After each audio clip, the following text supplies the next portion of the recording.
What's up guys, another update on the OCG metagame and format for May 2015. I'm not fully into the OCG metagame, but following their metagame and top decks does give us an image of what we can expect here in a TCG when we get the new cards. Since you know the OCG is always one set ahead of the TCG, and some cards can feed the hype here in the TCG because it's doing well in the OCG and so on. A few important notes though is that again our ban lists are different, which has of course a huge impact on both metagames. Also, Burning Abyss is a TCG exclusive archetype, so it's not present in the OCG metagame. Last, we cannot forget that the OCG exclusive, which currently have a huge impact on their metagame, as you will see in the video. Cards like Cyber Dragon Infinity or Atlantean Prince, just to name a few. So the new deck lists are up for the OCG, small and big tournaments from past weekend. I'll leave a link to one of the websites in the video description, so feel free to check it out. A few weeks ago I also made a video about the OCG metagame and which decks were relevant at that time. Not much has changed since then, as you see here. The most relevant decks are Heroes, with Shaddolls because it's still legal in the OCG, Necros, which got back their Manjus and Senjus after the most recent list, and Atlanteans, thanks to their OCG exclusive Atlantean Prince. To some lesser extent, but still very relevant, we have Glyfords, possibly main decking Lose a Turn, and they also still have access to 3 skill drains.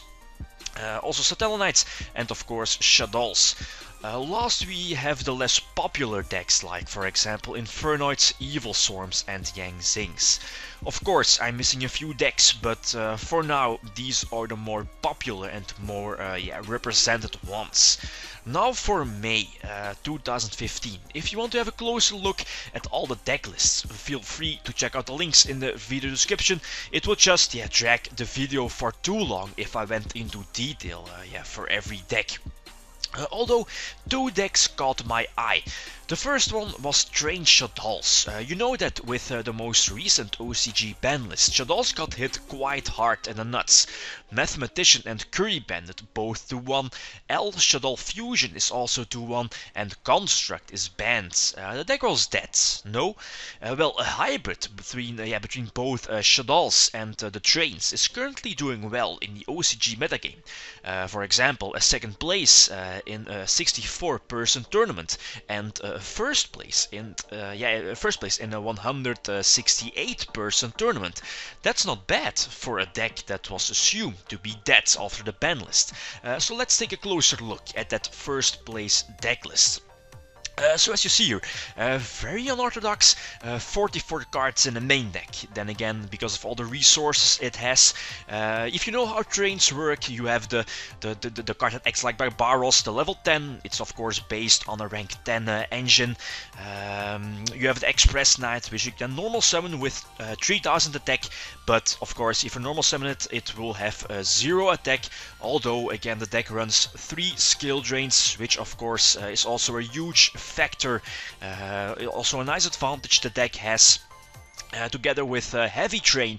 Heavy Train is also a level 10, but when it's used for a rank 10 exceed, so mainly your Dora, which acts like a Felgrand, detach 1 card to make 1 face-up monster on the field, unaffected by card effects. So it acts like a Felgrand, and then when your Heavy Train is detached, you can destroy 1 card of your opponent.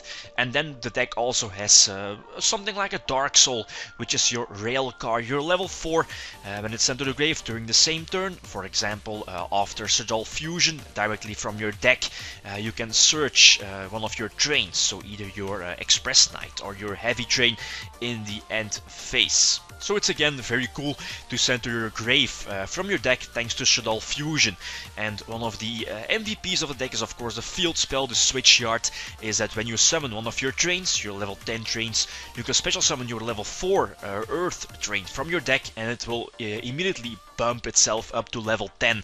So again, opening those rank 10 exceed plays. Go for Gustav Max, for example, or Dora, or the other one, what is it called, Ganga Redai or something like that.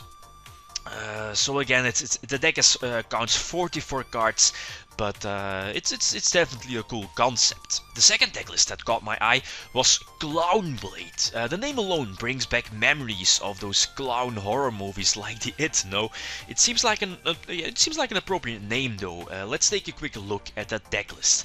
This is the first place deck list, which won very small locals of only 8 players. So it's not really relevant in terms of a big tournament. Then again, it's still interesting to check it out. The main focus of the deck is of course the rank 4 exceeds. Currently the OCG exclusive have a huge impact on their metagame, and we all know which card dictates the metagame over there. Cyber Dragon Infinity, one of the most powerful exceeds and very easy to summon thanks to Ptolemaios, which needs 3 level 4 monsters to special summon on board. The Ender Mages, combined with the other rank 4 engines in the deck, focus on getting out your rank 4 exceeds as fast as possible, and I'm mainly looking at Infinity here. But again, this was only an 8 people locals, so that's not something but it's definitely something that we have to keep in mind. Last, I do have to mention that there are other clown hybrids, like Clownblade Shaddolls or Clownblade Volcanics. The engine here also has the same goal, bringing out Cyber Dragon Infinity as fast as possible. So now, we kinda get a glimpse of how one card, one OCG exclusive, which is Cyber Dragon Infinity, can have such an influence, such a huge impact on a certain metagame. Alright guys, that's it for the OCG metagame breakdown, May 2015.